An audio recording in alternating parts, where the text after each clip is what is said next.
여러분 안녕하십니까? 백운기입니다. 최종 심판날이 하루 앞으로 다가왔습니다. 하지만 오늘 저는 마음이 무겁습니다. 이번 선거 야권으로 판세가 기울었다고는 하지만 저는 이번 선거 이기는 게 중요하다고 생각하지 않습니다. 과반 의석 달성을 외치는 민주당 전략을 모르지는 않지만 그것 가지고는 안 됩니다. 독주 견제 그런 한가한 얘기를 하고 있을 때가 아닙니다. 야권 세력이 반드시 200석을 넘겨야 합니다. 아니 절대로 국민의힘이 100석 이상을 차지하면 안 됩니다. 만약 그렇게 되면 도로함이 타불이 됩니다. 생각해 볼까요? 윤석열 정권 심판 세력이 국회의석 3분의 2를 넘겨야 이채 양명주 온갖 의혹에 대한 특검을 실시할 수 있고 그래서 이 무도하고 무능하고 무책임한 윤석열 정권을 끝장낼 수 있습니다. 하지만 만약 여권이 100석을 넘긴다면 어떻게 되겠습니까? 무슨 일이 일어날까요? 제가 예견하겠는데 국민 여러분은 지금까지 경험해보지 못한 무시무시한 폭정을 겪어보게 될 것입니다. 의혹을 풀기 위한 모든 특검 법안은 또다시 거부되고 어떤 방법으로든지 권력을 지키겠다는 저 세력은 온갖 방법을 동원해서 언론을 탄압하고 야당을 짓누르며 법치라는 이름으로 하고 싶은 대로 다 할 것입니다. 김건희는 또다시 나와서 해외여행도 하고 설치고 돌아다닐 것입니다. 결코 저들이 100석을 넘기게 해서는 안 되는 이유입니다. 지난 1971년 4월 김대중 후보와 박정희가 맞붙었을 때 김대중 후보는 만약 이번에 박정희가 당선되면 우리나라는 총통제가 될 것이라고 예견했지요. 그 뒤로 어떻게 됐습니까? 가까스로 이긴 박정희가 1년 만에 10월 유신을 단행하고 그 무시무시한 독재의 길에 들어서지 않았습니까? 단언할 수 있습니다. 이번에 저들이 100석 이상을 가져간다면 상상할 수 없는 일이 벌어질 것입니다. 최종 심판일 확정 전날 저는 절박한 심정입니다. 생방송 백운기의 정치 1번지 출발합니다.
착한 정어리머리 제 부탁을 들어줬네요. 제가 4월 10일 총선 끝나고 그 다음날 참치 한 잔 딱 하면서 축배를 좀 들 수 있게 했으면 좋겠다라고 했는데 기쁜 소식입니다. 올해 마지막 생참치가 들어오고 있네요. 이번에 처음 알게 된 사실인데요. 쿼터제가 있답니다. 그래서 참치를 1년 동안 잡을 수 있는 수량이 한정돼 있대요. 이게 마지막이라고 합니다. 이제 내년 2월에나 돼야 생참치 맛볼 수 있다고 하는데 우리 정어리언들이 사랑하는 생참치 올해 마지막으로 맛볼 수 있는 기회인데 딱 이 시기에 맞춰서 우리한테 기쁨을 주시려고 이렇게 참치가 잡히는 거 아닌가 싶은데요. 내일은 총선 날이라 택배가 쉰답니다. 11일 목요일부터 출고가 되니까 많이 사전 주문하셔가지고 그날 한번 참치의 축배를 들어봅시다. 오늘 함께 하실 세 분 패널을 소개합니다. 김유정 전 민주당 의원, 윤경호 퓨처미디어 연구소장, 차지원 부산 가톨릭대학교 특임 교수 함께합니다. 어서 오십시오. 안녕하세요. 내일인데 김유정 의원. 네. 200석 넘을까요? 왜? 빨리빨리 얘기 안 해요. 쉽지는 않을 겁니다. 그래요? 네. 안 되는데. 그러니까 걱정인데요.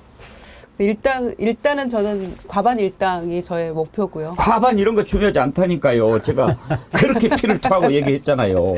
근데 또 현실은 현실이니까. 근데 희망사항이죠. 꼭 되면 좋겠어요. 우리가 200석 가지고 할 일이 너무 많기 때문에.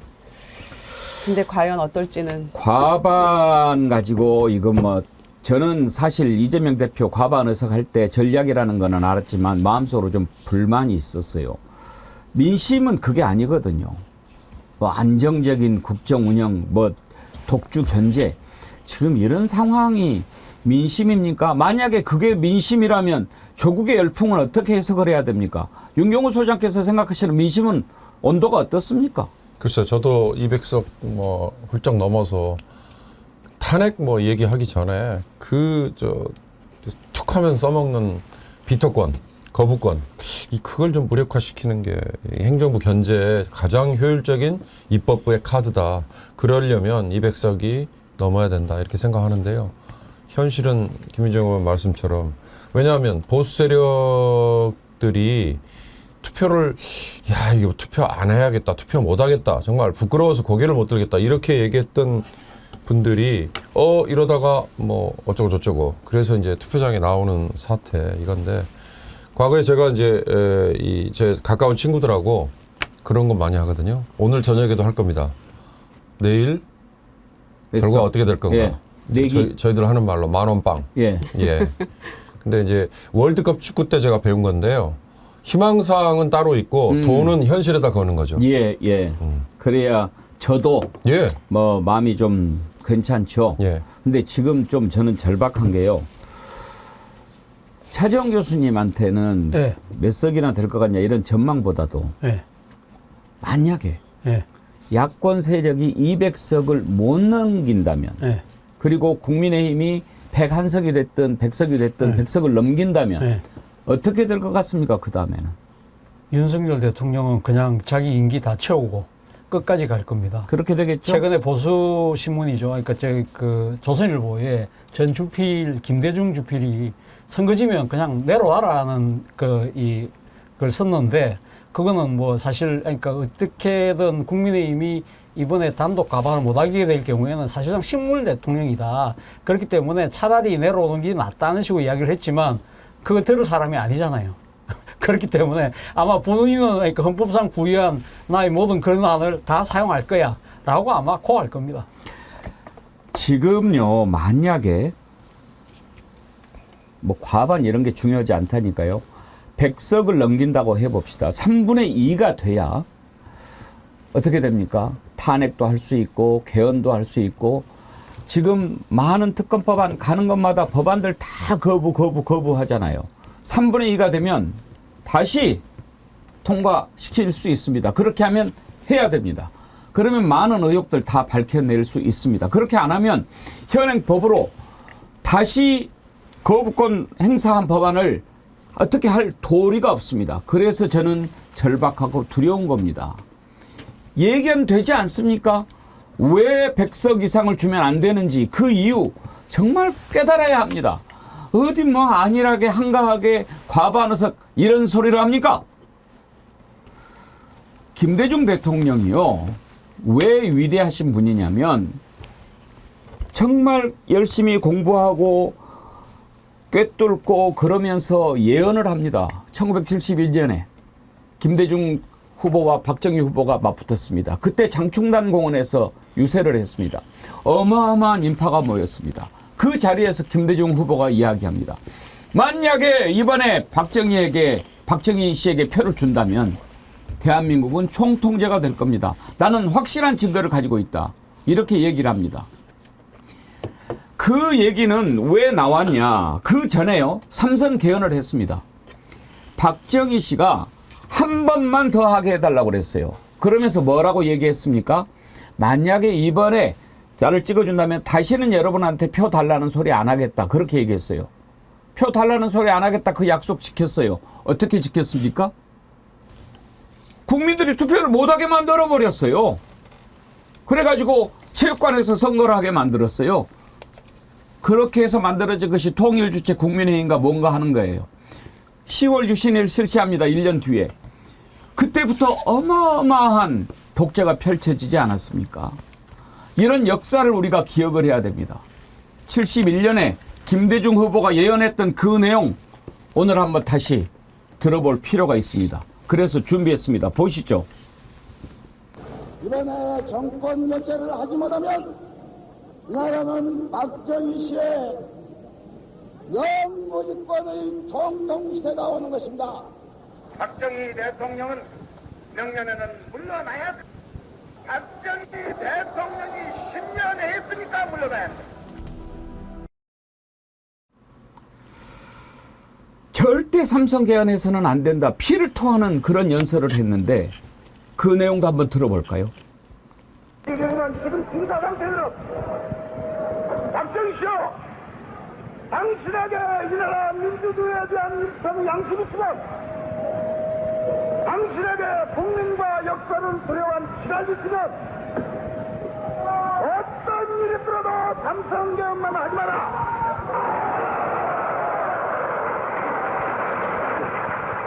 이 조국을 불행의 징벌함 속으로 끌고 간 박정희 삼성개헌에 대해서는 내 이 사람의 정치적 생명뿐 아니라 육체적 생명까지 바쳐서라도 의견 단상에서 내 목숨을 바치지 않겠다고 거란 걸 열렸습니다.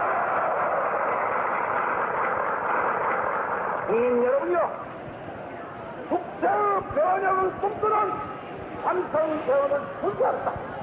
국민 여러분요, 민주주의를 이 땅에 보태워서 우리의 후손에게 영광된 조국을 남겨줍시다.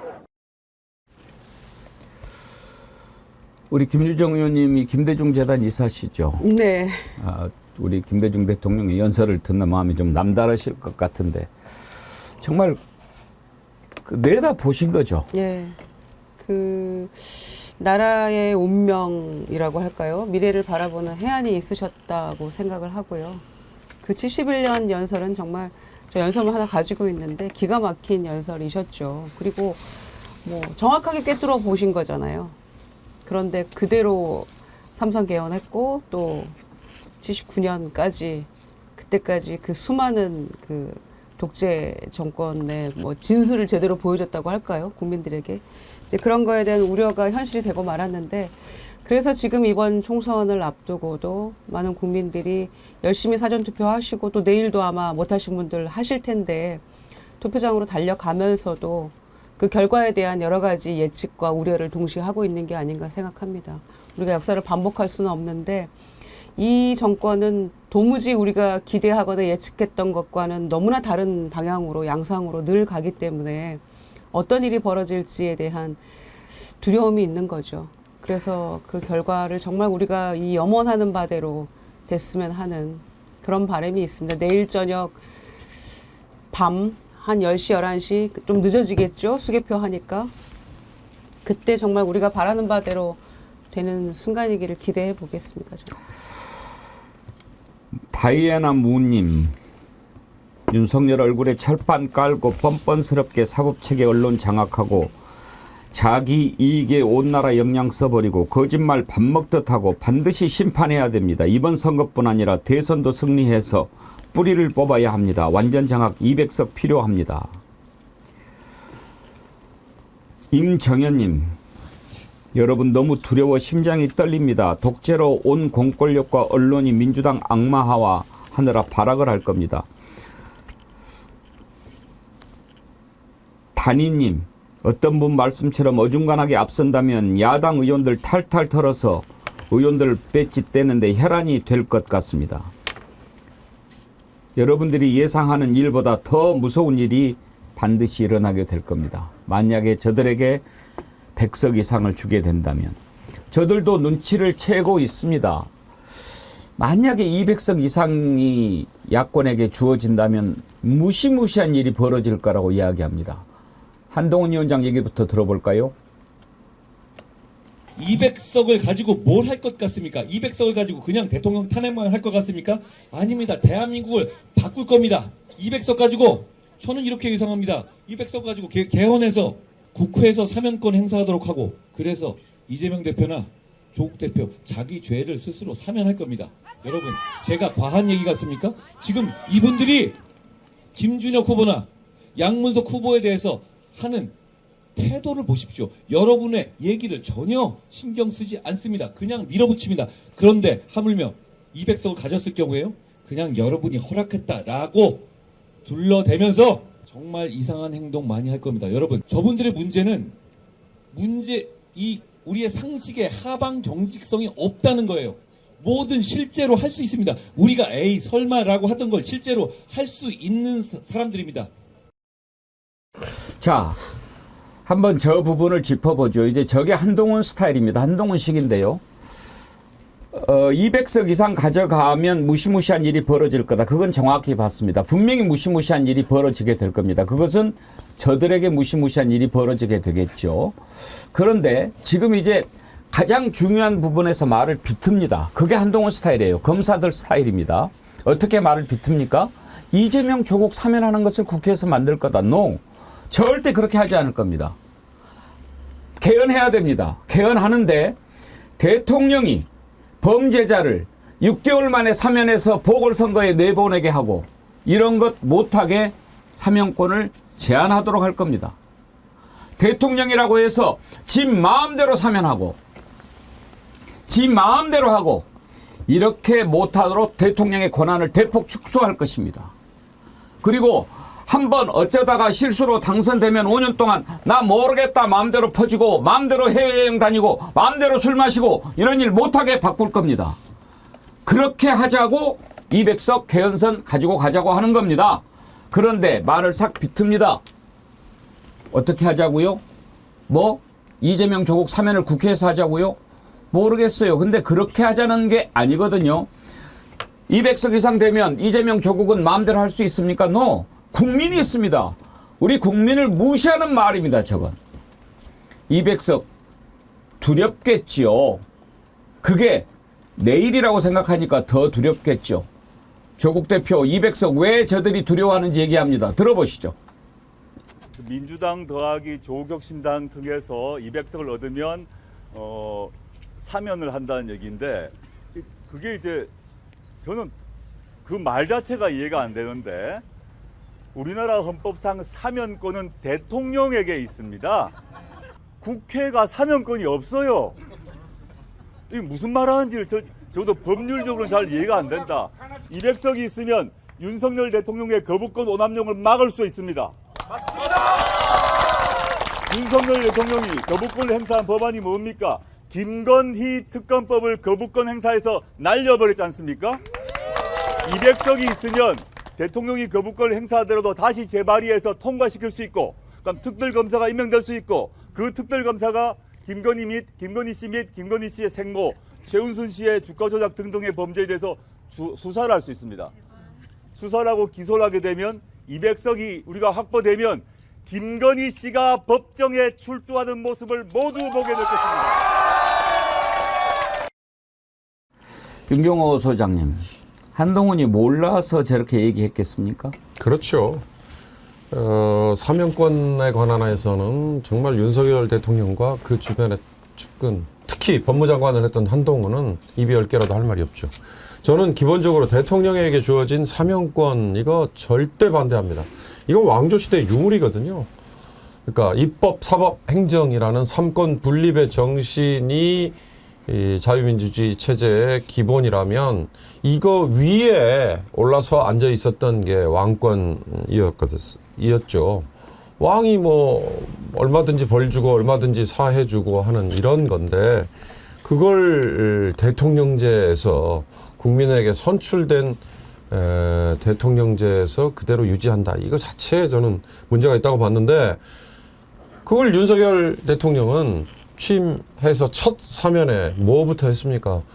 자기가 데리고 있던 검사들 형 확정된 지 이틀 지난 사람들 그거부터 사면권 행사했잖아요. 거기에 아까 앵커께서 말씀하신 것처럼 어떻게 본인이 저지른 죄 때문에 보궐선거가 다시 이루어졌는데 그 자리에 똑같은 후보를 다시 사면권 행사에서 공천을 했다. 이건 정말 국민을 우롱하는 거였죠. 그래서 17%포인트 이상의 격차를 벌여서 강서구청장 일개 구청 선거지만 국민이 매를 때렸잖아요. 근데 그거에 대해서 전혀 반성하지 않고 있는.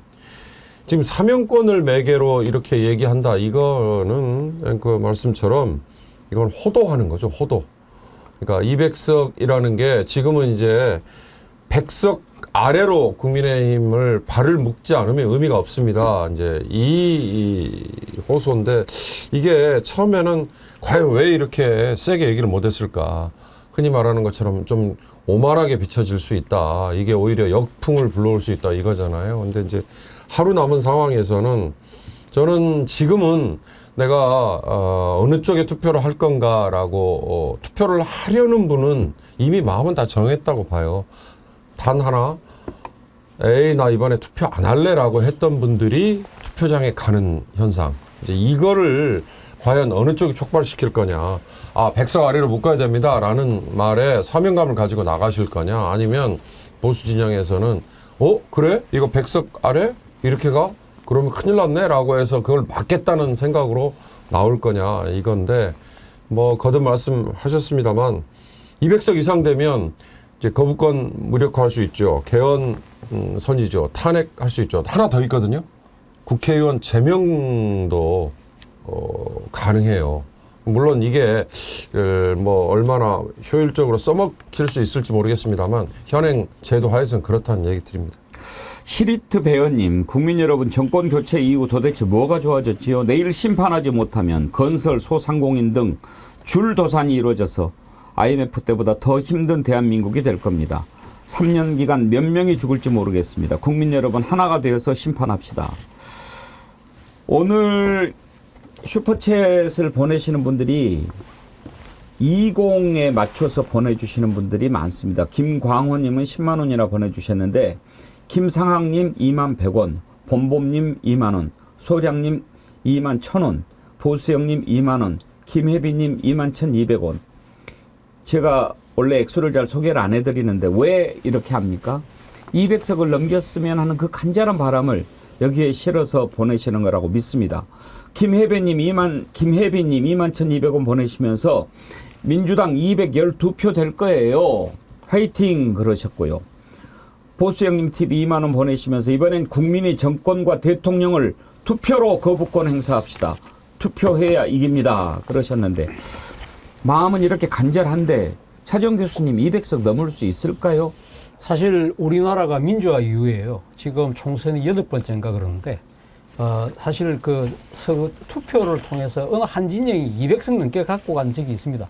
2008년도에 예. 당시에 한나라당이 보수 진영이 210석을 갖고 왔어요. 그랬나요? 예, 그때는 한나라당이 153석, 자유선진당이 18석, 친박연대가 14석, 친박 무소속이 25석, 210석을 갖고 왔습니다. 그 당시 그때 사실은 그 2007년도 대선에서의 그때 통합민주당이 그때 통합민주연합인가요? 일단 통합민주신당이 그때 참패를 함으로써 사실은 그때 투표율이 46%까지로 낮아졌거든요. 그러면서 사실 한쪽으로 확 기울은 적이 있어요. 그렇기 때문에 이 민주화 이후에는 어느 특정 진영이 이렇게 200석 못 간다는 그 이야기 자체가 틀렸다는 것이죠. 그렇기 때문에 뭐 국민들이 지금 심판의 열기를 본다고 한다면 뭐 어느 정도 가능할 수 있는 그러니까 전례도 있기 때문에 그렇다는 말씀을 드리는 것이고, 그리고 아까 사면 이야기 하셨잖아요. 제가 생각했을 때 그래요. 그러니까 조국 대표가 그랬잖아요. 너 그 쫄았지? 이랬잖아요. 그런지 진짜 만약에 쫄았던 것 같아요. 그래서 한동훈 지금 비대위원장 입장에서 진짜 저 200석 갖고 가면 우리가 빨리 사면을 해줘서라도 빨리 저걸 갖다 무마시켜야 되겠다. 뭐 그런 것도 작동하지 않을까 하는 생각이 드는데, 사실은 저는 그렇게 생각합니다. 저는 200석이라는 것 자체도요, 그 국민의 선택이잖아요. 대한민국 민주공화국이라면 주권자들이 그걸 선택하면 그 선택하는 것이죠. 그리고 또 사실 지금 탄핵이라는 부분이 마치 금기어처럼 이야기하는데요. 그거는 지금 헌법에 규정되어 있는 가치입니다. 예를 들면 지금 입법부가 행정부나 사법부를 견제할 수 있는 하나의 제도적 장치가 탄핵이잖아요. 근데 탄핵을 그러면 지금 뭐 예를 들면 특정 정파가 의석을 넘겨서 한다고 하더라도 그걸로 끝이 나는 게 아니거든요. 한 번의 절차가 더 남아 있잖아요. 그럼 헌법재판소에서 법률심을 통해서 그것이 그러니까 지금 받아들일 수도 있고 안 받아들일 수도 있다. 그리고 또 하나는 개헌을 한다고 해서 개헌을 추진한다고 하더라도 최종적으로 마지막에 도장을 찍는 사람은 누굽니까? 우리나라는 국민투표를 거쳐야 되잖아요. 국민들이 또 판단을 할 거거든요. 그렇기 때문에 뭐 탄핵이다, 개헌이다, 이거 자체가 마치 뭐 큰 전국의 뭐 혼선과 뭐 나라가 망한 것처럼 이야기하는 부분들은 저는 잘못됐다는 이야기를 말씀드립니다. 그렇죠. 그런데 지금 이제 200석을 꼭 넘겨야 되는 그런 절박함이 있는데 저는 막판에 쏟아진 양문석, 김준혁 크게 변수가 될 거라고 생각하지 않습니다. 중도 표심이 그런 것 가지고 흔들릴 정도로 우리 국민들이 우매하지 않다고 생각합니다. 그렇지만 저것만 물고 늘어지는 이유가 뭡니까? 할 얘기가 없어서 그런 겁니다. 다른 거 가지고는 뭐 해볼 도리가 없어서 그런 거지요. 다만 이제 기존에 대선과 총선이 다른 점은 대선은 후보가 딱 2명이기 때문에 판단이 쉽고 결정이 쉽죠. 그런데 총선은 저 반드시 이번에 윤석열 정권 심판해야 되는데 여기가 인물이 좀 더 나아 보이네. 뭐 이런 고민들이 있어서 그런 데서 좀 어쩔 수가 없는 부분이 있고 그리고 전통적으로 그 당만 쭉 찍어왔던 지역들이 있지 않습니까? 거기에서 바꾸는 것은 참 사과나무를 배나무로 바꾸는 것보다 더 쉽지 않죠. 그래서 어쩔 수 없는 부분이 있습니다. 결코 그쪽을 비난하거나 그러고 싶은 마음은 없습니다. 저도 경험을 해봤으니까요. 참 바꾸기 어렵지요. 그렇지만 그런 분들도 판단은 하지 않습니까?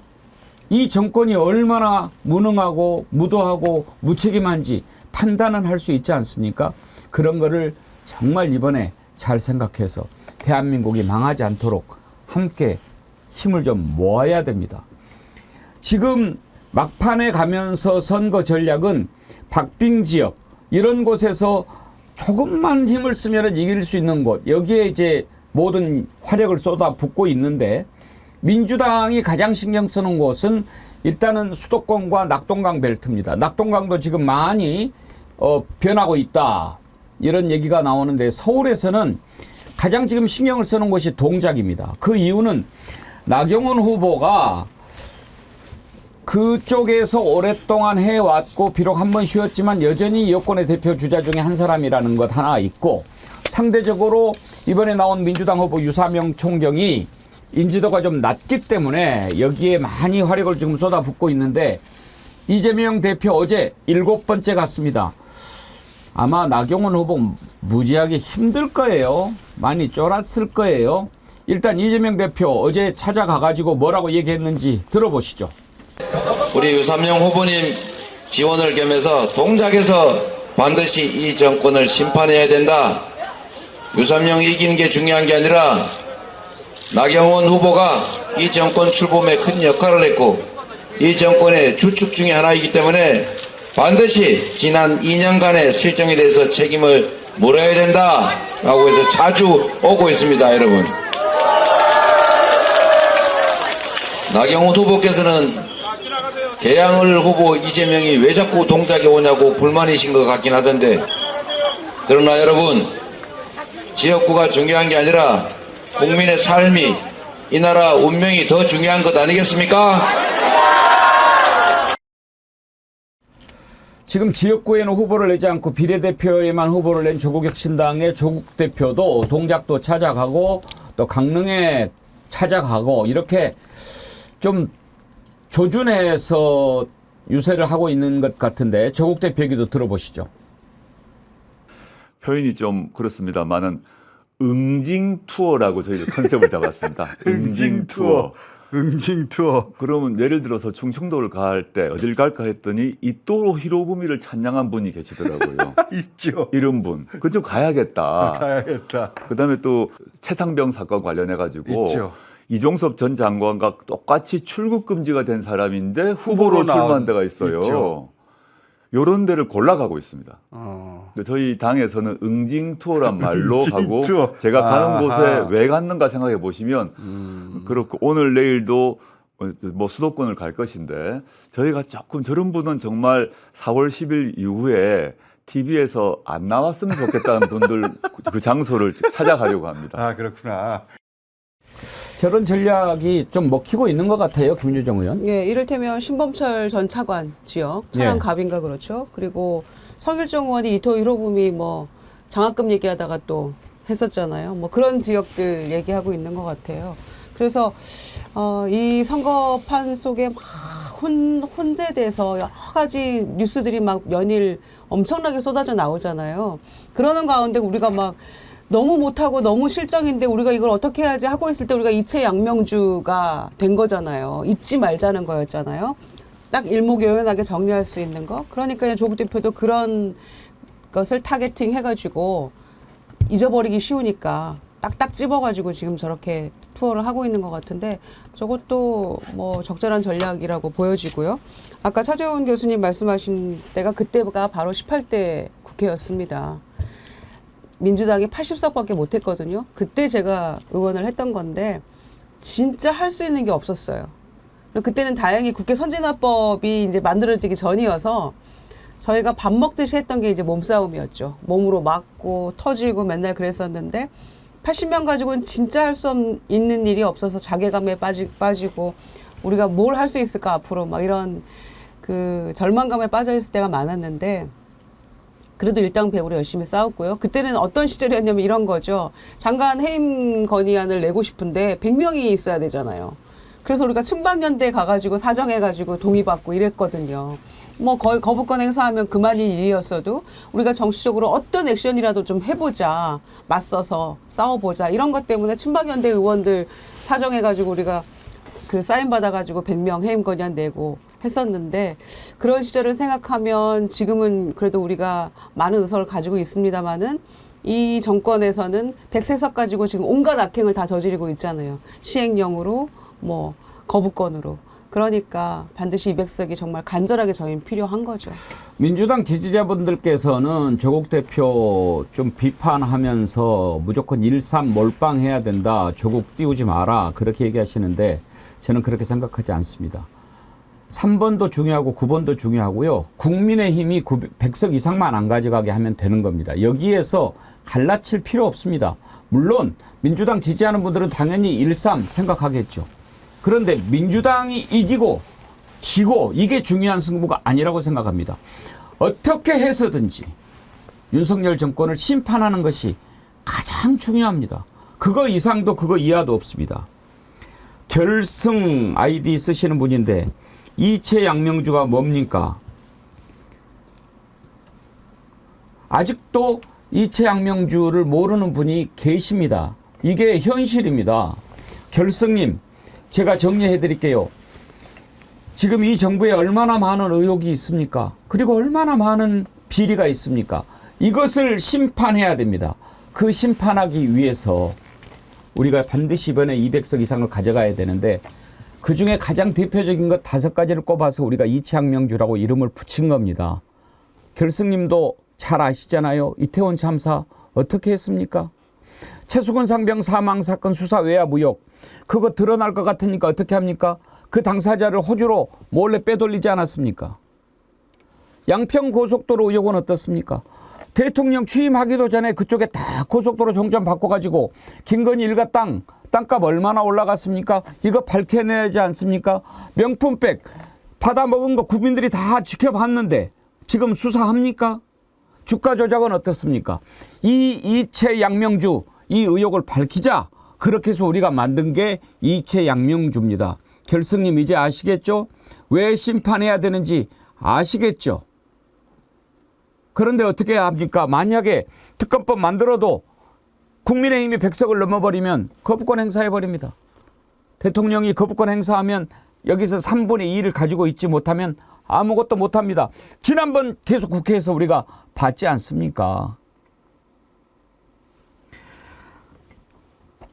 지금 국민의힘에서는 여러 가지 뭐 읍소 작전도 하고 만약에 그렇게 되면 범죄자들 나라가 될 거다 이런 얘기를 하는데 윤재옥 국민의힘 원내대표 회초리가 쇠몽둥이가 돼서 소를 쓰러뜨려서는 안 된다 이런 얘기를 하대요. 무슨 말일까요? 한번 들어보고 판단합시다. 여러분이 만들어준 정권이 최소한 일할 수 있는 여건을 만들어 주십시오. 오직 투표만이 위기의 대한민국을 구할 수 있습니다. 여러분이 때리시는 회초리 달게 갚겠습니다. 하지만 그 회초리가 쇠몽둥이가 되어 소를 쓰러뜨려서는 안 됩니다. 일 잘하라고 때리는 그 회초리가 쇠몽둥이가 돼서 매 맞은 소가 쓰러지면 밭은 누가 갈고 농사를 어떻게 짓겠습니까? 이대로 가면 우리가 가까스로 지켜낸 대한민국이 다시 무너질 수 있습니다. 자, 바로 그겁니다. 그만하라는 겁니다. 이렇게 일 못하는 소 살다 처음 봤습니다. 무슨 소가 갈라는 밭은 안 갈고 맨날 시원한 데 가서 돌아다니고 암소나 찾아다니고 술만 마시고 이런 소가 어디 있습니까? 이런 소를 무슨 해초리를 가지고 어떻게 고칩니까? 윤경호 소장님 농사 지어보셨나요? 아니요, 짓지는 않았지만 정말 적절한 표현이네요. 읍소 전략이잖아요. 이게 선거 막판 또는 선거 캠페인 시작하는 단계에서 큰절하면서 회초리 받겠습니다. 사과합니다. 반성합니다. 이거 사실 이제 아까 그 말씀하셨는데 우리 유권자들이 이미 이제 이런 거에는 속지 않죠. 이미 이제 넘어섰어요. 이채 양명주 설명 잘하셨습니다만 저희 방송할 때 한번 중간에 거기에 엑스포 유치 실패도 넣어야겠네 그 말씀 하신 적 있잖아요. 지금 낙동강 벨트 괜히 낙동강 벨트에서 민주당 선전 반대로 국민의힘에 대해서 이거 외면해야겠다 혼내줘야겠다라는 얘기가 왜 나왔겠습니까? 부산 민심 한번 생각해 보십시오. 엑스포 유치를 가지고 얼마나 부산 분들을 우롱을 했으면 이 정권이 그리고 얼마나 거짓말을 많이 했어요. 막판까지 박빙의 점수를 얻을 수 있다 이런 거짓말 했잖아요. 그걸 주도했던 사람이 이번에 수도권 어디에 또 국민의힘 공천 받아가지고 후보로 나와서 지금 국회의원 뭐 되겠다고 지금 나서고 있는 판이잖아요. 온통 다 거짓말을 하는 거 아니에요. 동작을이 왜 의미가 있느냐?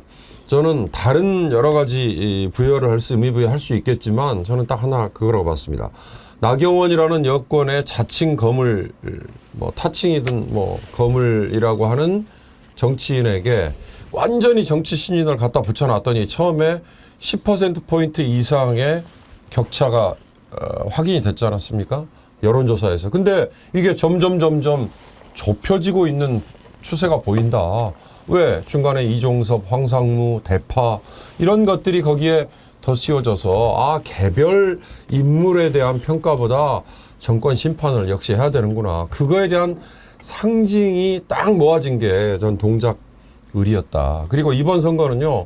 수도권에서는 이미 서울에서는 이미 어느 쪽이 다수를 차지할 것 같다. 어느 쪽이 이길 것 같다. 이건 이미 끝난 게임이잖아요.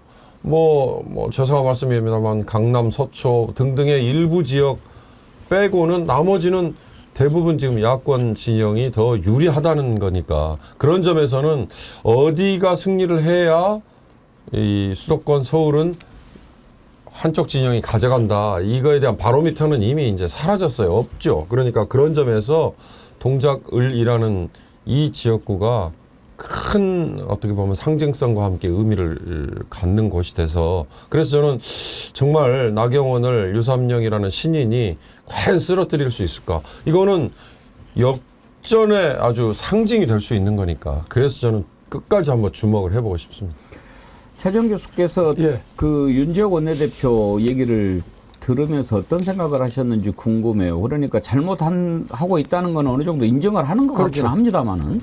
최소한 일을 하게 해달라고 이야기를 하는데 제가 생각하는 문제는 이 정권의 최소한이라는 부분을 우리가 한번 따져봤을 때 최소한의 도덕성을 갖고 있느냐. 앞서 말씀하셨지만 여러 가지 불법, 탈법의 소지들이 있는 여러 가지 행동들을 했잖아요. 뭐 이채 양명주로 상징되지만 이러한 부분들을 그러니까 지금 정권의 그 일종의 그 오만함을 넘어서 일종의 다 법적인 여러 가지 문제들이 있다고 한다면 여기에 대해서는 어떤 식으로든 국회가 나서서 특검법을 통과시켜서라도 저는 이 명명백백하게 진실을 밝힐 필요가 있다는 생각이 들고요.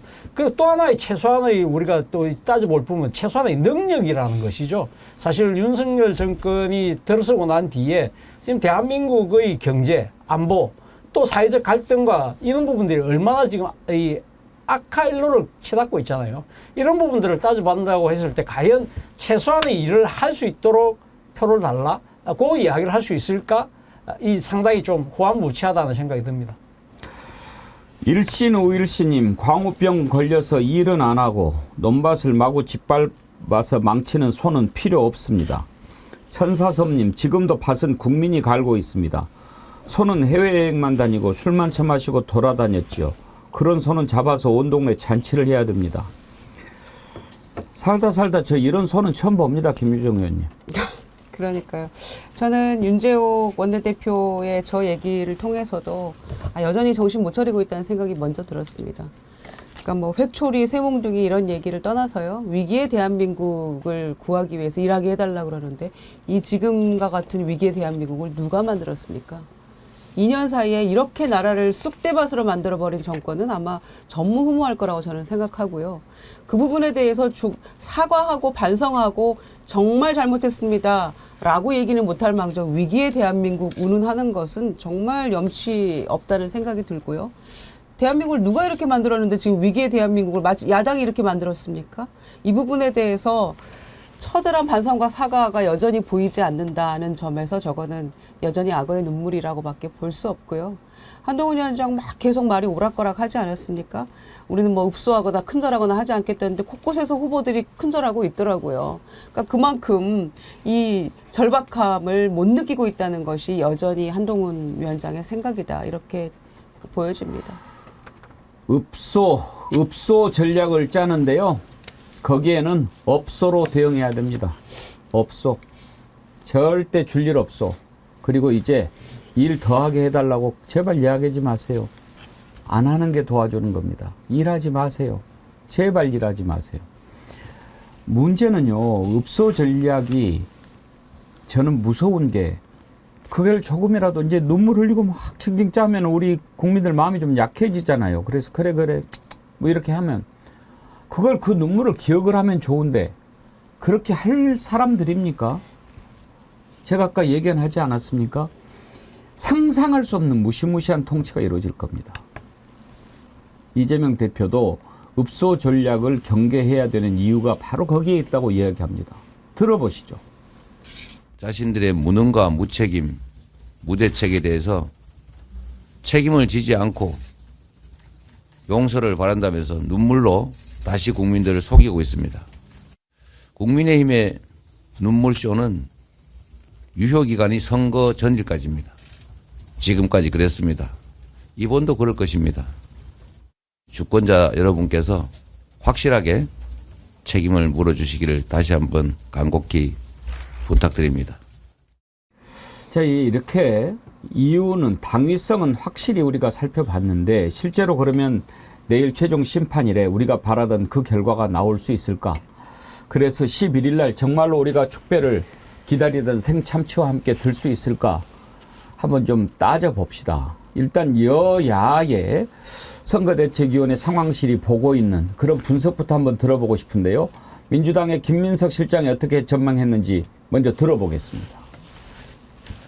총선 투표율이 70을 넘어간 것이 과거에 88년도 그 총선 이후에는 없었습니다. 근데 그 정도로 국민들의 이번 총선에서의 의미, 결과, 그것이 국정에 대해서 미치는 방향에 대한 관심과 걱정이 크신 거 아닌가 싶어서 70을 넘기지 않을까 그렇게 보고 있습니다. 자, 일단 투표율이 높아야지요. 투표하면 이긴다. 그렇게 얘기하는데 김민석 실장이 70% 넘을 거다. 이렇게 얘기했습니다. 70 몇 퍼센트 이거 얘기했죠. 71.3. 71.3. 네. 그런데 사전 투표율 31.3 맞췄다고 지금 뭐 작두를 탔네 뭐 그러는데 황교안 명색이 전 대통령 권한 대행은 또 수상하다 뭐 이따 얘기를 해요. 우리 당의 1번과 더불어민주연합의 3번을 조합해서 그렇게 만들었다고 얘기했는데 그것도 이렇게 거의 맞춰버려가지고 이거 가지고도 또 이렇게 야단법석이니까 황당할 따름이죠. 근데 그 지금 선관위가 최재형 교수님 민주당 거예요? 그렇진 않죠. 사실 지금 선관위 사무총장을 최근에 윤석열 대통령이 집권하고 난 뒤에 임명을 했거든요. 그렇기 때문에 중앙선관위의 지금 일종의 뭐랄까 선거 공작 뭐 그런 또 부정선거 그런 건 말 그대로 음모론이다. 저는 그래 봅니다. 오늘 아침에도 어떤 분이 저한테 앵커님 이거 사실인가요? 하고 카톡을 하나 보내왔어요. 무슨 내용이냐면 뭐 매우 심각합니다. 오늘 새벽 영상입니다. 이제 사전투표의 모든 정체가 드러났습니다.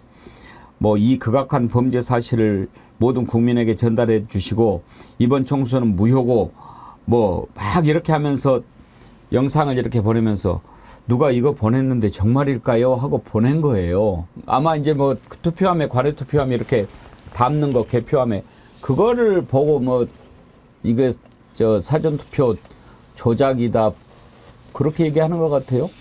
중앙선관위가 하도 뒤어서 그랬겠지만 물론 공정성 제고를 위한 조치 24시간 그걸 중계하더만요. 그래서 중앙선관위 상황실에서는 각 투표함이 있는 곳에 어떤 일이 벌어지고 있는지 실시간으로 그게 다 체크가 되더라고요. 저는 무엇보다 황교안 그리고 민경욱 등등 정말 제정신을 가지고 그렇게 얘기할 수 있을까라고 이렇게 고개를 갸웃하게 만드는 그분들의 주장을 한마디로 반격할 수 있는 게요. 요즘 같은 세상에서는 그게 조직적으로 벌어지면 왜 한 분이라도 양심 선언을 하는 분이 안 나타나느냐. 그걸 어떻게 혼자 힘으로 다 할 수 있는 거 아니잖아요. 만약에 이 조작과 뭐 사전 뭐 그런 게 이루어진다면 그런 점에서 빨리 정신 좀 차렸으면 좋겠는데요. 정신 안 차리면 결국은 뭐 그 기회에 자연스럽게 정리되는 거죠. 지금 이제 투표율이 좀 높아야 되는데 저는 사전 투표율 총선 역대 총선 최고치라고 하지만 약간 실망했어요. 40% 넘을 것으로 기대를 했거든요. 이번 총선 최종 투표율도 80%를 넘었으면 좋겠는데 차정 교수님 얼마나 전망하십니까? 글쎄요. 저는 뭐 지금 지난번에 66.2%인데 그거보다는 좀 높을 것 같다. 예. 그러나 70%까지 갈 수 있을까? 저는 조금 약간은 좀 반신반의를 하고 있습니다. 예. 지금 사실 사전투표가 높아지는 측면이 분명히 그러니까 일종의 본투표를 끌어올리는 견인 효과는 분명히 있어요. 그런데 사실 2014년부터 지금 사전투표를 했기 때문에 일종의 뭐랄까 사람들이 편하다. 그래서 좀 올려가는 측면도 분명히 있거든요. 그래서 그걸 갖고 지금 분산 효과가 있을 거라고 전망하는 사람들도 있기 때문에 뭐 이런저런 걸 다 보태서 봤을 때는 아마 70% 정도를 왔다 갔다 하지 않을까. 뭐 저는 뭐 그렇게 지금 예상을 해봅니다. 왜 이렇게 좀 한가하십니까? 저는 확 이게 보이는데 보이지 않으시는가요?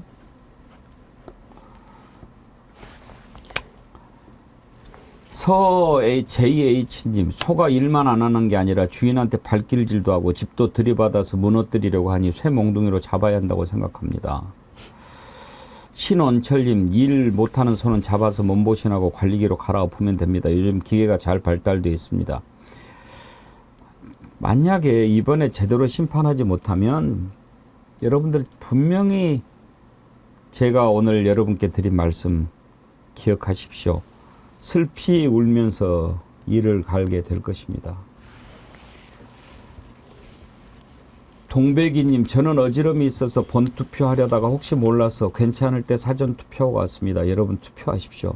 정말 투표해야 됩니다. 하루님, 안녕하세요. 새싹 정을입니다. 처음으로 댓글을 씁니다. 제발 이 정권 빨리 끝냅시다. 제가 지금까지 살면서 이렇게 힘든 적은 없었습니다. 역대 대통령 중에 최악입니다. KK999님, 현 정부는 이승만 플러스 박정희 플러스 전두환 플러스 이명박 플러스 박근혜 정부 나쁜 점이 다 합해진 것 같습니다. 지금요, 이번 총선의 의미를 다시 한 번만 정리하겠습니다. 여야 이런 게 중요한 게 아니거든요. 윤석열 정권 2년을 우리가 보지 않았습니까? 나라가 어떻게 되게 생겼습니까? 이번에 심판 못하면은 이 나라요 3년 안에 망해버립니다. 그거를 어떻게 눈뜨고 보실 수 있습니까? 그럴 자신이 있으십니까? 지금 빈말인지 실제로인지 모르겠습니다만 국민의힘의 선대위 종합상황실 부실장을 맡고 있는 홍석준 의원은 현장 분위기 좋게 나타나고 있다고 얘기를 해요. 일단 들어보시죠. 한 가지 확실한 것은 뭐냐면 저희들은 공식적으로 이런 어떤 의식수를 밝히지는 않았습니다만은 한 2주 전을 저점으로 해서 분위기가 개선되고 있고 특히 이제 최근 한 주 사이에서는 각종 여론조사에서 이제 많이 좋아지고 있는 게 나타나고 있고, 특히 현장 분위기는 여론조사보다 훨씬 더 좀 좋게 나타나고 있는 것 같습니다. 그러면 민주당의 한병도 선대위 전략본부장 발언도 한번 들어볼까요? 2주 전쯤에는 153석 플러스 알파 얘기하셨었어요. 예. 지금은 어떤가요? 그때 뭐 기대치를 많이 담아서 이야기를 했는데요. 네. 지금 이제 투표율이 상승을 했기 때문에 사전 투표율이 올라가는 것은 예. 아주 긍정적인 변화가 일어나고 있는 건 확실한 것 같고요. 아, 그 목표를 위해서 달려가고 있다고 생각합니다. 153석 플러스 예. 알파를 향해서. 예. 자, 이제 한번 좀 정리를 해보죠. 김유정 의원님, 심판의 열기가 쭉 이렇게 올라갔잖아요. 네. 지금도 유지가 되고 있는 것 같습니까? 아니면 좀 변화가 있는 것 같습니까? 아니요, 심판 그냥 무조건 심판입니다. 특히 호남 지역은요. 대선에 대해서 패배하고 나서 그 절망감 때문에 그때 아시잖아요. TV도 안 보고 방송 안 본다. 그래서 지방선거 때 광주 같은 경우에 전국 최하였어요. 투표율이. 지난 지방선거가 50.9%였는데 광주가 37%가밖에 안 했거든요. 그런데 이번에 사전투표가 탑3 안에 들었거든요. 전남, 광주, 전북이에요. 예. 그런데다가 사전투표율이 지금 격전지라고 소위 불리우는 곳에서 전부 다 31.28 훨씬 높거든요. 분당감, 종로, 동작, 용산, 광진, 성동 전부 다 싹 높아요. 이게 그러면은 아까 윤지욱 원내대표가 얘기했던 회초리, 세몽둥이 말고 회초리 그거겠습니까? 저는 100% 심판론이라고 생각하거든요. 그리고 특히 이제 민주당 지지세가 높은 곳에서는 아까 양문석, 김준호 후보 얘기 나왔습니다마는 일단 됐고 심판이야라는 분위기가 굉장히 지배적이었거든요. 그래서 저는 이 열기는 쉽게 꺼지지 않을 것이고 이틀 동안 사전투표 못한 사람들은 내일 반드시 하겠다고 벼르고 있는 분들이 많아서 저는 무조건 일단 심판이다. 그리고 나서 다음 건 다음에 생각하자라는 분위기가 굉장히 높은 것 같습니다, 지금. 그래요. 임경호 소장님, 이번에 사전투표 전남이 1등을 했다. 그 열기는 좀 분석을 해볼 만한 의미가 있지 않습니까? 그렇죠. 적극성을 가장 많이 보여주는 그 의미는, 그러니까 심판론의 가장 앞장서는, 그러니까 빨리 가서 난 정말 내 권리를 행사하고 싶다. 나 이거 표출하고 싶다. 이제 이런 의미로 해석이 되죠. 저는 투표율이 내일 70% 후반까지 가고 80% 육박하고 이렇게 안 될 것 같다는 생각이 들어요. 왜냐하면 사전투표율에 이미 윤석열 정권의 매를 때리고 싶다라는 의사를 가진 유권자들은 많이 가서 이미 하셨다는 거면, 반대로 보수층, 그동안에 윤석열 대통령을 지지하고 지원했던 세력은 이번에 정말 나 차마 투표를 못하겠다. 예. 그래서 아마 이 사람들은 아예 투표장에 가지 않을 것 같다는 생각 들거든요. 그런 점에서 이제 본투표율이 어떻게 나올지 두고 봐야 되지만, 저는 아주 주목하는 것 중에 하나가 뭐냐면요. 사전투표가 전체의 반을 넘어섰을까 안 넘어섰을까. 유효투표 중에. 그 무슨 얘기냐면요. 지난번 대통령 선거가 총 투표율이 77%였습니다. 예. 아까 저 그래프 하나 있던데 한번 띄워서 보여주시면 더 좋아요. 그런데 그중에 사전투표가 36%를 차지했거든요. 그게 유효투표만을 따지고 보면 사전투표가 47을 차지해요. 그리고 본투표가 53. 근데 이번에는 투표율이 이제 본투표율까지 해서 전체가 75, 80 가면, 그러면 본투표율이 여전히 반 이상을 차지하겠지만, 만약에 70% 초반 아래로 그냥 머무른다면, 왜? 아까 말씀드렸잖아요. 보수층들이 투표 이번에 많이 안 할 것 같다는 기류들이 있거든요. 그렇다면 이 사전투표율이 전체 절반을 아마 넘는 최초의 선거, 전국 단위 선거가 되지 않을까, 저는 그런 생각도 합니다. 사전투표율과 관련해서 많은 사람들이 조금 간과하는 부분이 있는데, 지금 대구가 25점 몇 프로 제일 작잖아요. 맞죠. 네. 예. 근데 역대 그러면 지금 대구 사전투표는 어땠느냐? 지난 대통령 선거, 또 그 앞 4년 전 그 대통령 총선 하고 거기 보면 다 그 대구가 최저예요. 예. 왜 그러느냐? 보수들 입장에서는 사전투표가 소위 말해 조작돼 있다. 아까 뭐 한교안 같은 그러한 그 생각들을 하는 사람들이 많기 때문에. 근데 본투표는 어떻게 되느냐? 지난 4년 전 같은 경우에 전남이 68.7%였거든요. 본투표율이. 그때도 전남이 1위였어요. 사전투표율은. 근데 본투표율은 68.71이었는데 대구의 본투표율은 68.0예요. 그럼 거의 차이가 없다는 거예요. 그렇기 때문에 지금 대구나 이 TK에서 좀 낮구나 그러면 뭐 우리가 쉽게 승리할 수 있다고 생각하는 순간 절대 그렇지 않다는 거죠. 그분들 입장에서는 어차피 지금 투표를 놓은 사람들이라는 거예요. 그러니까 이 지금 국민의힘 지지층들 입장에서도 사실은 선거 포기한 거 아니라는 거죠. 그렇다고 한다면 진보 지지층 입장에서도 절대 마음을 놔서는 안 된다는 말씀을 제가 드리고 싶은 겁니다. 마지막에는 결국 비슷하게 올라올 거다. 그렇죠. 본투표에서. 예. 그래서 사전투표 높다고 무조건 이기는 거 아니고 본투표까지 지켜봐야 한다 하는 그런 건데 어찌됐든 투표를 해야 이깁니다. 투표를 해야 심판할 수 있습니다.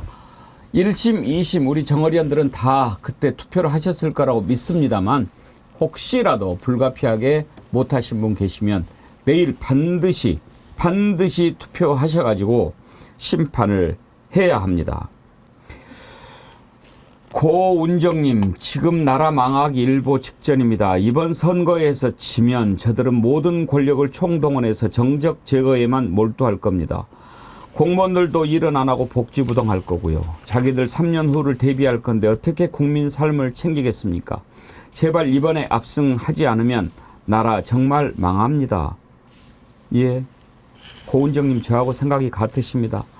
나라사랑님, 정말 가게 손님이 없어요. 돈이 없어요. 망하고 있어요. 높은 은행이자 지금 죽지 못해서 살고 있습니다. 이 정부 해도 너무합니다. 이런 말을 하시는 분들이 많아요. 사실 윤경호 소장님, 항상 총선의 가장 중요한 변수는 경제였거든요. 그렇습니다. 정말 저도 그 얘기하고 싶었는데 이번에는 뭐 바보야 경제가 문제야 뭐 이런 얘기 쏙 들어간. 그러니까 저는 윤석열 정권에 대한 심판론 이게 모든 걸 다 압도했기 때문에 그럴 거라고 생각하는데요. 그럼에도 불구하고 이번에는 왜 경제가 먹히지 않았을까? 이게 그냥 상수가 돼버린 것 같은 느낌이 들어요. 근데 한번 곰곰이 따져보십시오. 지금 작년에 경제성장률 1.4%거든요. 우리 같은 볼륨, 우리 같은 경제 규모의 1.4% 성장에 머무는 나라 손꼽아 찾아서 찾기 어렵습니다. 환율이요. 지금 달러 대비 환율만 놓고 보면요. 평균 1350원대에서 밑으로 내려가지 않고 있거든요. 1350원대 환율이 유지가 된 건 외환위기 이후 1, 2년 그리고 2008년 글로벌 금융위기 때 이 두 번 빼고는요. 이번이 세 번째입니다. 그러니까 그만큼 지금 윤석열 정부가 얼마나 경제에 죽을 쓰고 있는지. 근데 이거 전임 정부 탓할 수 있나요? 아니 벌써 2년이 지났는데.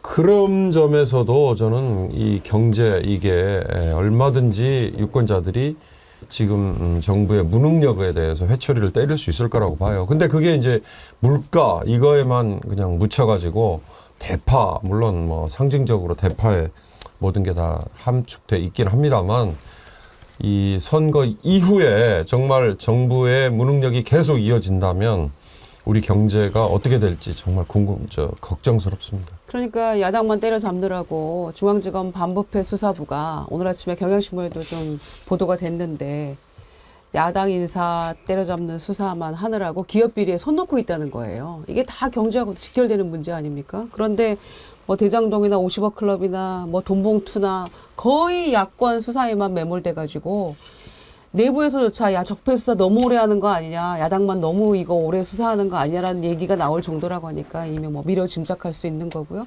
주가 조작 사건도 2020년에 고발된 건데 지금 4년이 지나도록 뭐 이거다 저거다 결론도 못 내리고 지금 이렇게 가고 있는 거잖아요. 그러니까 이 상황이 총선 결과에 따라서 더 심화될 수 있다는 것에 우리는 정말 두려움을 가져야 된다, 이런 생각이죠. 이호재님 슈퍼챗 보내시면서 고양시에서 법인 택시 8년 하다가 지금은 개인 택시 8년째 하고 있는 53년생인데요. 이렇게 힘든 적이 없었어요. 손님이 없어서 저녁 8시만 되면 식당들이 문 닫아서 택시 손님도 같이 끊깁니다. IMF 때는 우유 대리점 했는데 그때도 이렇게까지 힘들지는 않았어요. 이 정부 정말 답이 없어요. 심판해야 합니다. 꼭꼭꼭. 경제가 어렵다. 어렵지 않은 때가 사실 별로 언제 있었겠습니까만은 그래도 차지원 교수님 피부로 느끼는 경제 어려움, 물가 이것은 제가 경험하기에는 지금이 역대 최고인 것 같아요. 그렇죠. 뭐 사실 우리가 이 방송 끝나는 시점이 지금 방송하고 있는 시점이 지금 점심시간이잖아요. 점심시간에 지금 그 식당 가서 10,000원 한 장 갖고 밥 먹기가 쉽지 않은 상황이잖아요. 그만큼 물가가 지금 하늘을 지금 이 천장을 뚫고 있는 상황인데 그런 측면에서 본다고 한다면 저는 윤석열 정권에 대한 심판의 분위기가 사실 가장 크게 고조하는 이유는 결국 정부의 무능력도 크게 있는 것이고 그것 중에서 가장 큰 포션을 차지하고 있는 것이 경제에 관한 부분인 것이거든요. 그리고 지금 오늘 보도가 됐지만 사실은 이 지금 국가 이 결산 보고서를 지금 앉아 이 법상으로 재정법에 의하면 4월 10일까지 그걸 갖다가 지금 감사원에다 내야 되는데 이 지금 꼼수를 부렸다는 거잖아요. 4월 10일이 이번에는 국회의원 선거 날이니까 4월 10일 날 발표하겠다고 한 거죠. 그런데 사실 아시겠지만 지난해 역대급 세수 펑크 났잖아요. 그리고 상당히 그 세수 펑크가 뭐 때문에 났습니까? 물론 경기가 침체된 측면도 분명히 있지만 정부의 일종의 부자 감세 이 부분에 대한 이 적나라한 보고서가 지금 날 수밖에 없는 것인데 2006년도인가요? 재정법이 국가재정법 만들어지고 난 뒤에 역대 정권들이 항상 4월 10일 이전에 열리는 이 국무회의 화요일날 열리잖아요. 그때 맞춰서 이 보고를 냈거든요. 근데 이거 결국은 지금 꼼수를 불러서 지금 안 내는 이유가 뭘까요? 본인들이 지금 소위 말해서 이제 총선이 이 성적 채점을 받는 기간인데 그게 지금 속된 표현으로 쪽팔려서 못 내는 거죠. 그런 부분들을 본다고 한다면 이런 부분들 정말 국민들이 다 알거든요. 그런 부분들에 대해서는 저는 좀 표로 좀 심판할 필요가 있다는 생각이 듭니다. 예. 난초 이슬님도요. 정말 코로나 때도 이렇게 장사가 안 되지는 않았어요. 정말 가게 문을 닫을 수도 없고 하면서도 걱정만 쌓이고 있네요. 이런 걸 보내주셨는데요. 예, 오늘 참 답답한 마음을 슈퍼챗에 실어 보내셨는데 힘드신데 그렇게 안 쏘셔도 돼요. 탕님, 구름꽃님, 원경우님, 김미준님, 쪼사루스 조형래님, 2만원 국민의힘 후보들 쓰레기통 값으로 써주세요. 나우누리님, We are the champion. 심판의 시간이 가까워지고 있습니다. 봄맞이 대청소로 깨끗하게 쓸어버려야 합니다. 팩트님, 우담덕님 21,500원. 민주조국 필승입니다. 꼭 이루어야 내일이 있습니다. 변병환님, 조신사님 2만원 슈퍼챗 대열에 합류해 주셨고 이쁜이맘님은 21,200원 몰빵 윤김 한 깜빵 21,500원 쪼사루스님 또 21,100원 또 보내셨고 김강호님 10만원 이렇게 많이 보내셨어요. 김상학님 봄봄님 소량님 21,000원. 예, 그 의미를 충분히 알겠습니다. 예, 그 뜻을 알겠습니다. 눈물 납니다. 자, 그래도 이제 하루 이틀 지나면 반드시 우리가 기쁨의 축배 들 수 있을 겁니다. 생참치 드시면서 잠깐 생참치 보고 기분 전환 좀 하고 넘어가도록 하죠.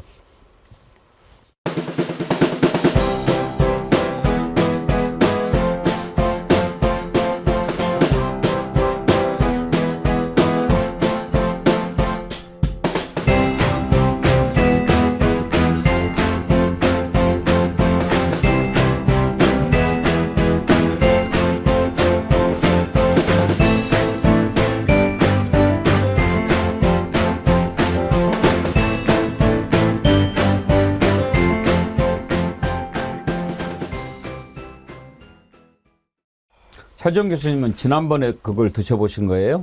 아니요. 원래 생참치를? 예, 이 참다랑어가 우리 국내에서 잡히기 시작한 게 제 기억으로 한 10년 전부터거든요. 우리나라 수온이 높아지면서. 그전에는 남태평양 가야 남태평양 쪽에 잡았는데 잡혔는데 아열대가 되면서 이제 잡히기 시작한 게 한 10년 전부터인데 이제 부산항에 한 번씩 잡히기 시작했는데 그때 이제 지인이 보내줬는데 너무 맛있더라고요. 그런데 지금 앞서 말씀하신 것처럼 이 커트 때문에 이제 그 시기를 지나가면 잡히더라도 그 팔 수가 없어요. 그냥 폐기 처분해야 돼요. 그렇기 때문에 아주 중요한 기회입니다. 그렇군요. 폐기 처분하는. 아니 저 맛은 뭐 이미 우리 정어리원들이 다 보셨으니까 저기 하는데 이번에 이제 마지막이고 이게 수량이 문제는 한정돼 있어가지고 못 드시니까 사전 예약 잘 하셔가지고 200석 넘게 승리해서 생참치로 축배를 드시기 바랍니다. 이번에 민주당이 일석삼조 이런 얘기 많이 하시죠. 그거는 이제 지역구 1번, 그 다음에 비례 3번 이런 차원에서 일석삼조 하는데요. 이번에 200석 넘기면 정말 일석삼조입니다. 왜 그렇습니까? 윤석열 정권 심판하면서 1+2가 정리가 돼요. 누군지 아시겠죠? 한동훈, 김건희 같이 정리가 될 수 있습니다. 한동훈 지금 미래가 어떻게 될지 벌써부터 궁금해하는 분들이 많은데요. 최근에 이 유세 과정에서 보여주는 모습 보니까 좀 인성에도 문제가 있어 보이더라고요. 최근 영상 하나 보실까요?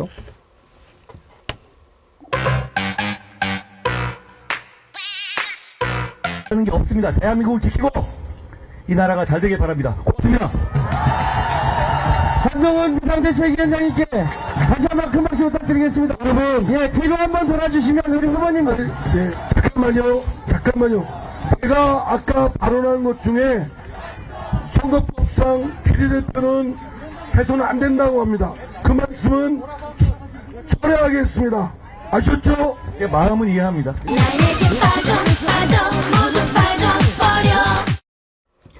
또 그리고 뭐 이렇게 후보 어깨 짚고 올라가고 막 그런 모습도 얘기가 나오던데 어수선해 죽겠어요. 아주 볼 때마다. 정말 어수선하죠. 예, 지금 저런 장면 말고도 유사한 또 그런 그림이 또 있었거든요. 그러니까 무대에 올라가서 막 저렇게 이제 그 지지하는 청중들하고 셀카를 저렇게 막 거의 누운 자세로 찍느라고 이제 서 있는 후보들이 너무나 엉거주춤한 거예요. 그러니까 그 후보들 중에서 또 본인도 이렇게 약간 이렇게 주저앉아서 앉듯이 무릎 꿇듯이 또 이렇게 그 한동훈 위원장하고 이 키를 맞추려고 하는 누워서 거의 셀카를 찍으니까 후보들이 굉장히 난감해하는 표정들이 막 잡히는 영상들도 있거든요.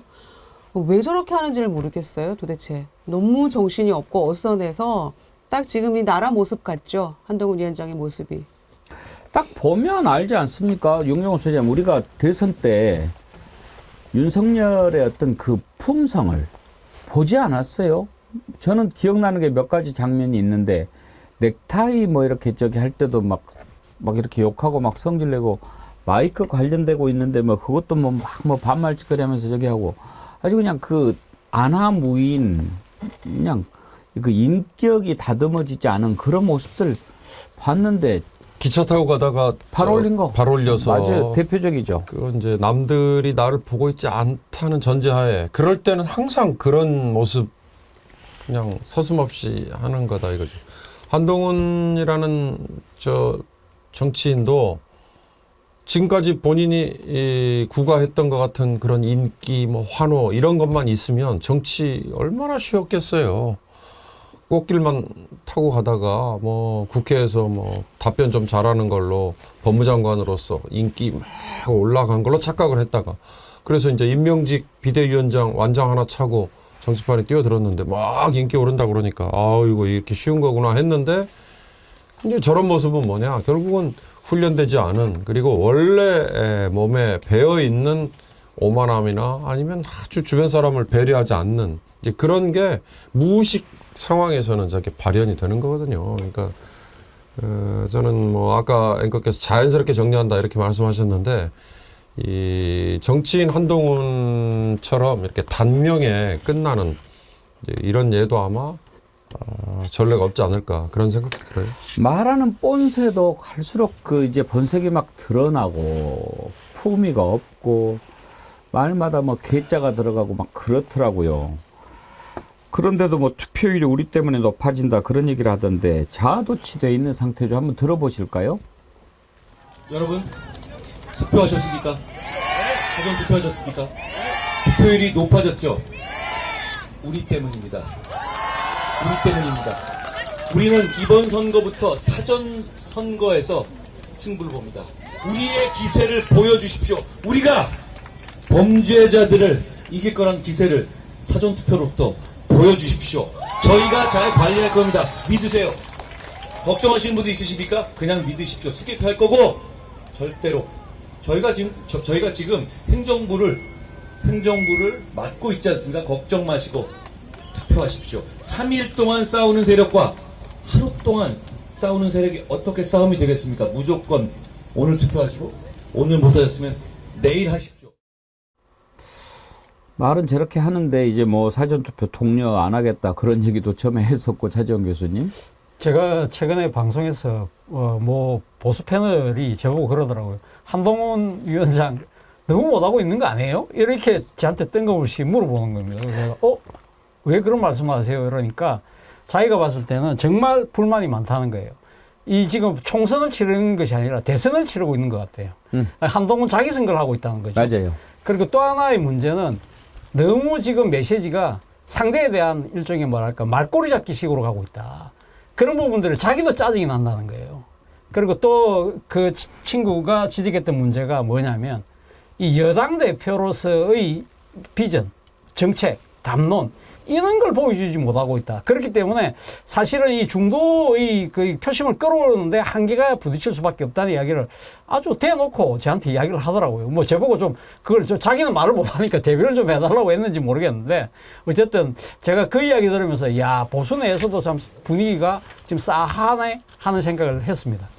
한동훈이 얼마나 가겠습니까? 벌써 국민의힘 내부에서도 총선 끝나면 사라질 거라고 이런 얘기들 합니다. 김성태 전 원내대표 얘기도 한번 들어보시죠.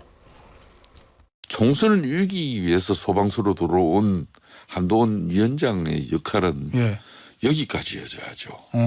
더 이후에도 한동훈 위원장이 뭐 전국을 다니면서 뭐 우리 당정의 중심에 서버리는 어떤 그런 모습이 되면은 국정운영 3년 1개월이 그냥 묻히게 되고 또 야당도 그렇지 않아도 뭐 또 조기엘 레임덕을 만들려고 하고 심지어 뭐 지금 현재 상황은 탄핵까지 준비하고 있잖아요. 그죠? 뭐 이런 상당히 위험한 상황 입장에서는 뭐 한동훈 위원장의 처신은 진중하고도 신중한 그런 어떤 모두가 중요하죠. 그러니까 저 얘기를 들어보면 진중하지 않고 신중하지 않다는 얘기잖아요. 그렇죠. 지금 예. 철딱선이 없고 천방지축이고 또 열받는 지점이 있을 거예요. 유승민 전 대표 같은 분이 와서 도와주면 좋겠다 이런 취지로 얘기를 했었는데 한동훈 위원장은 그 말 받아서 생각해 본 적도 없다고 얘기했잖아요. 그러니까 일단 화가 나 있는 상태일 거고 그런데다가 또 제가 저 부분에 대해서 저건 말이 안 된다고 생각하는 지점은 조기 레임덕을 만들려고 하고 있습니까 야당이? 그냥 자동으로 본인이 레임덕을 자처하고 있잖아요. 그거는 야당이 만들려고 해서가 아니고 이미 레임덕에 빠져 있는 거라고 저는 생각합니다. 또 하나 한동훈 위원장이 본인이 뭐 우리 때문에 선거 투표율이 올라간다고 얘기하고 있는데 정말 말 안 되는 게 그렇다면 부산에 수영구 같은 거의 야당이 이겨본 적 없는 그런 지역에서 본인이 왜 그 수영구를 패싱하고 지나갑니까? 부산까지 가가지고 거기 가서 정영국 후보의 손을 들고 이 사람이 국민의힘 후보다라고 얘기를 해야죠. 영산하고 제대로 맞설 거면 눈치 보느라고 그 지역은 비껴서 가놓고 본인이 저렇게 이긴다고 셀카 찍고 다니고 있으니까 보수 내부에서도 얼마나 한심하게 보겠습니까? 한동훈 위원장을. 그걸 깨달아야죠. 지후아빠 헬리님, 한동훈은 절대 직함을 붙이거나 누구누구 씨 이렇게 말하지 않습니다. 늘 김준혁이란 자, 양문석이란 인간, 이재명이 이런 식으로 늘 범죄자 대하는 듯 말합니다. 저도 이제 한동훈 위원장이라고 부르지 않겠습니다. 한동훈이 그자 한동훈이란 인간 이런 식으로 부르겠습니다. 그러셨는데 그래요. 그게 이제 검사들 특징인 것 같은데 참 좀 인간이 돼야죠. 인간이. 한동훈이 어떻게 비춰지는가를 딱 함축적으로 보여주는 게요.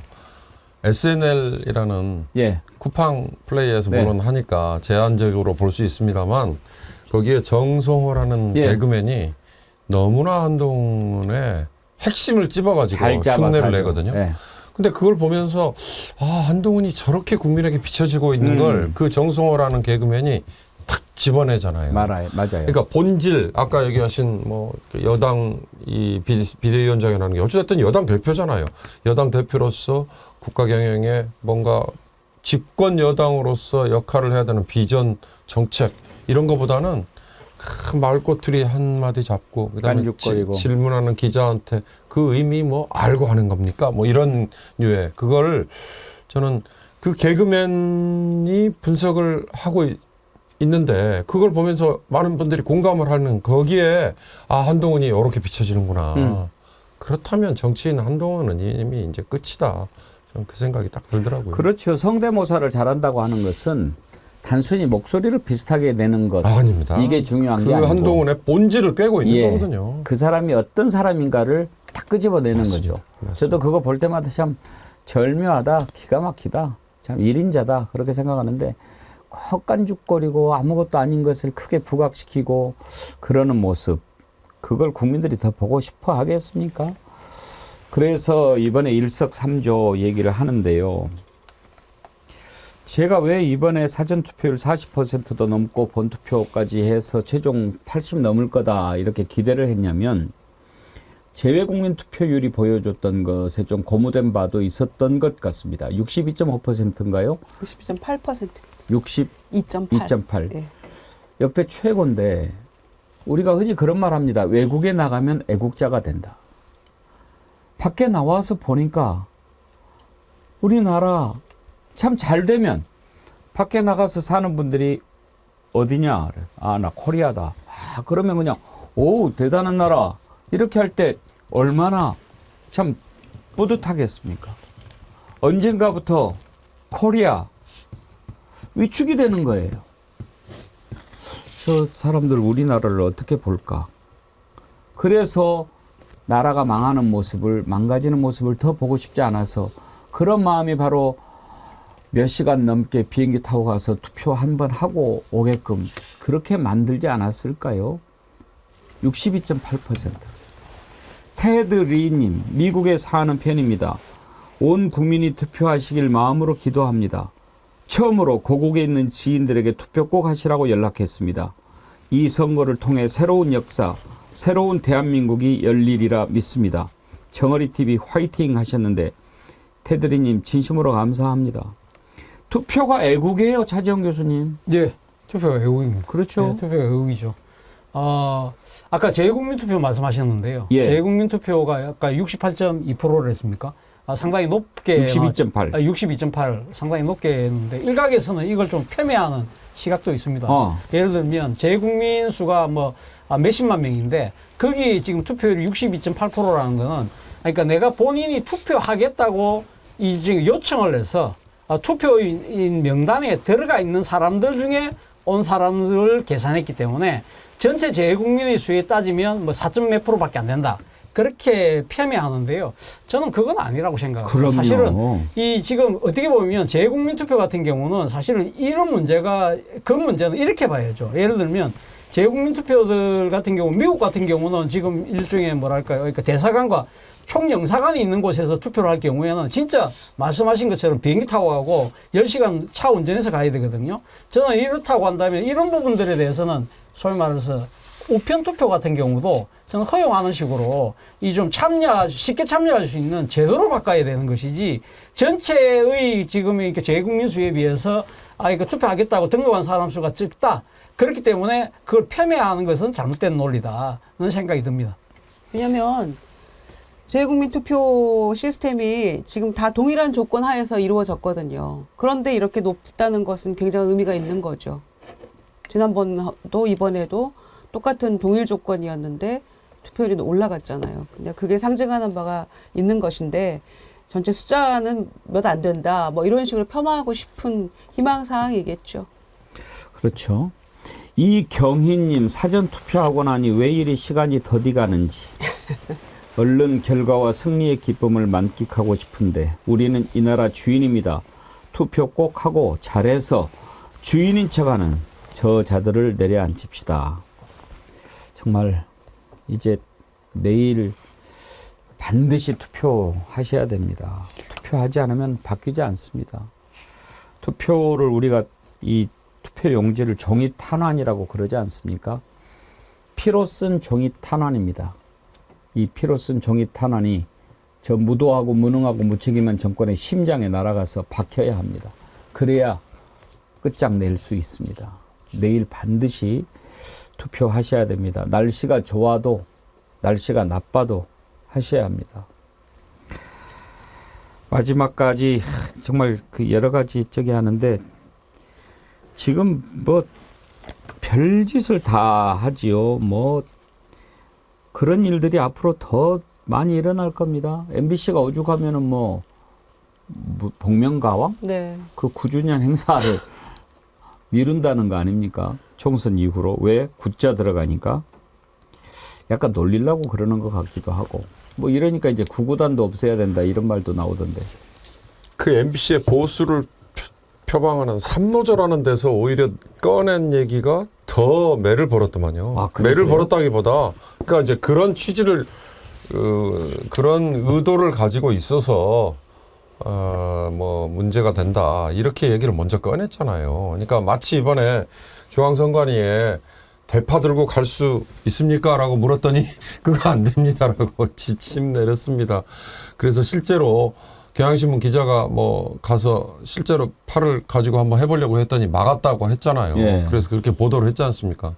그것처럼 정말 이렇게 생각들이 짧을까? 아니면 그렇게 눈앞에 있는 것만 급급하게 매달리고 있는 것일까? 아니 도대체. 그러면 김유정 의원님 KBS 1TV 9시 뉴스는 어떻게 하냐고요? 그러니까 9시 뉴스 또 폐지해야 되고. 1TV예요. 그래서 2시로 2TV로 가서 2시에 해야 2TV 로 된다. 가서 이렇게 2TV 로 농담을 2시에 해야 하는 된다고요? 거죠. 그래 그 어제 내가 얘기한 건데 누가 또 그랬습니까? 받았군요. 원작자가 여기 계셨군요. 아, 혼자 제 얘기. 네, 그래서 더 황당한 건 국민의 미래, 그러니까 국민의힘 비례당이잖아요. 거기서 왜 방영 안 하냐, 방영해라 이렇게 논평을 냈어요. 근데 우리가 너무 뻔하잖아요. 그러니까 MBC도 이제 자기 검열을 할 수밖에 없는 입장이 돼버린 건데 하도 당했으니까 그 일본도 지금 뭐 징계 받았잖아요. 지금 3개월인가 뭐 얼마 정직 중징계 받았죠. 관계자들. 그랬지 뭐 지난번에 뭐 이것은 뭐 가짜 뉴스입니다. 뭐 가짜로 만들어진 겁니다라고 해서 뭐 대통령이 사죄하고 뭐 이런 거 있었잖아요. 반성하고. 그거에 대해서도 지금 뭐 올린 사람 다 포함해가지고 또 조사하고 이렇게 한다는 거고. 그러니까 MBC가 기가 막힐 일이잖아요. 대파 875원 그것도 대통령 뭐 그 얘기 내보냈다가 그것도 지금 또 심의 중인 것이니까 어처구니가 없으니까 원래 4월 7일 날 9주년 방송이 나가야 되는데 지금 다음 주 일요일 날인가로 옮겨갔다는 건데 이렇게까지 아까 차지원 교수님 말씀하신 대로 그 결산 보고 하는 거 그것도 원래 이번 주 내에 4월 10일 이루어지는 것도 그것도 미룬 거잖아요. 뭐 선거 고려해가지고. 그래 놓고 이태원 참사 특별법 거부권 행사할 때는 뭐라고 했어요. 그 진상조사가 4월 10일 날부터 시작이 되는 건데도 그것도 거부한 정권 아닙니까? 또 세월호 10주기 그 다큐 방영하는 것도 4월 14일인가 선거 지나서 방영하는 건데도 영향 줄 수 있다고 그것도 못하게 막은 거잖아요. 전방위적으로 이 정권은 무엇을 향해 가고 있는지를 본인들이 온몸으로 보여주고 있기 때문에 반드시 투표해야 되고요. 내일 저녁 6시에 출구조사 발표할 때 정말 심장이 튀어나올 것 같아요. 근데 이렇게 계속되는 의원을 어떻게 우리가 해석을 해야 됩니까? 지금 2,000명 의대 정원 이거 가지고 천공 얘기하는데 대통령 윤석열 사전투표했잖아요. 그 사진 한번 보여주실래요? 여기가 부산인데 차지원 교수님? 네. 부산에 명지동이라고 있나 봐요. 명지 있습니다. 명지. 강서거든요, 저기가. 근데 저희가 네. 명지동 2000번지라네. 아, 그래요? 그거 어떻게 봐야 돼요? 전날 저기 있잖아요. 저기 지금 왜 그 명지동이 지금 어디냐면 강서구거든요. 강서구인데 저기 바로 옆에가 부산신항을 지금 조성하고 있고 그 이번에 제7부도 아마 개장식에 간 것 같아요. 근데 굳이 저걸 갖다가 개장식을 그러니까 지금 왜 총선 전에 하죠? 그걸 조금 미뤄도 되는 거거든요. 그런 거고 사전투표할 것 같으면 용산에서 하고 하죠. 왜 저기 가서 합니까? 그러니까요. 근데 이제 문제는 저 명지동 있잖아요. 예. 제일 유명한 것이 과거에 우리나라 최고의 대파 산지입니다. 그래서 조국 대표가 바로 그날 내가 가겠다 그래서 그날 오후에 원래 그 다음날 하기로 됐던 걸 땡겨서 그날 오후에 5시에 가서 투표하고 녹음해서 뭐라고 이야기했느냐. 명지동은 대파 산지다. 내가 진짜 대파 하겠다. 대파 시키겠다고 이야기를 했습니다. 더 재밌는 건요. 저 초등학교에 상징이 대파 2개가 이렇게 그래요? 예, 로고가. 왜냐하면 대파 산지기 때문에. 대파 산지예요. 제일 아주 옛날부터 네, 그 초등학교에 로고가 대파 2개가 이렇게 감싸고 있는 그 그림이래요. 그 알고 간 건가요? 모르고 간 걸까요? 그러니까 2천만 보고 갔다면 바로 그런 게 또 숨어 있다는 걸 얼마나 조롱의 대상이 되는 거예요. 그래요. 참, 정말. 아니 그리고 이 저 복면가왕도 또 참 뭐 이야기가 끝이 없는데 뭐 맞춰서 하는 그런 말일 수도 있지만 아무튼 묘해요. 지난번에 복면가왕의 작년인가 우승했던 대파소년가 대파소년이 예, 있어요. 있다면서요. 네. 예. 대파소년인데 거기 옷 입었던 가슴에 13이네. 13 또 숫자가 써져 있는 거예요.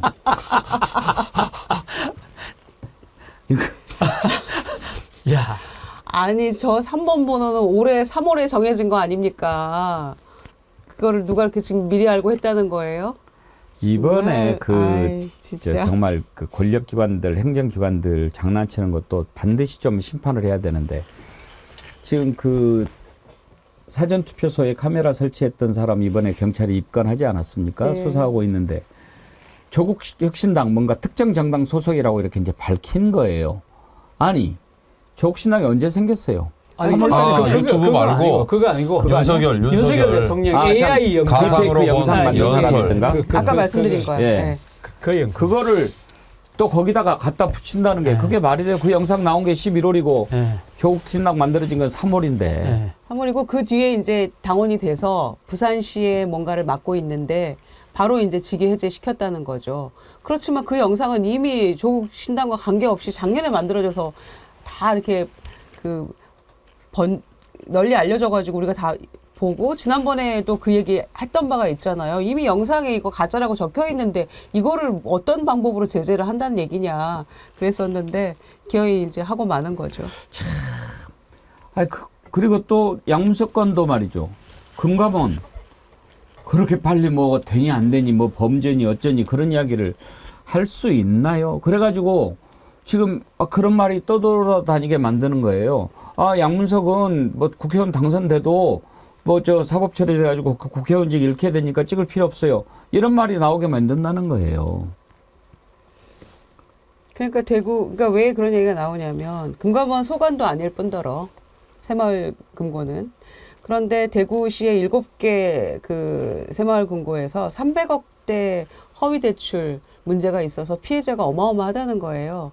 근데 그 피해자들이 금감원에 이제 이거 좀 문제 좀 해결을 해달라 조사를 해서 이렇게 했는데 불가능한 거죠. 거기는 우리 소관이 아니다.